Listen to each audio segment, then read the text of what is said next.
Akala mo ba, tapos ka na? Na dahil lumayo ka, hindi ka na pwedeng balikan. Pero pakinggan mo, hindi ka iniwan ng Diyos, ikaw ang huminto. At kahit tumigil ka, ang presensya niya tuloy. Sapagkat ang Diyos mo ay hindi lang may apoy, siya ang apoy.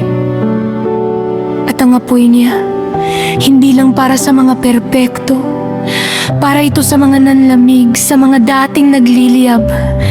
Pero ngayon, halos sabo na. Naririnig mo ba? Bumalik ka. Hindi galit ang boses, kundi pag-ibig na matagal kang hinintay. Walang sermon ng panunumbat, kundi yakap na nagsasabing, anak, nandito pa rin ako.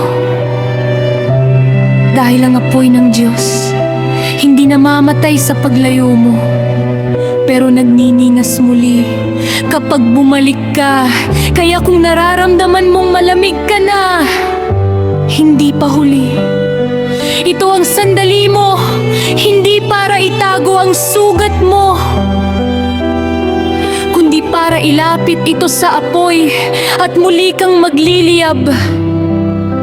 Dahil sa apoy ng presensya ng Panginoon.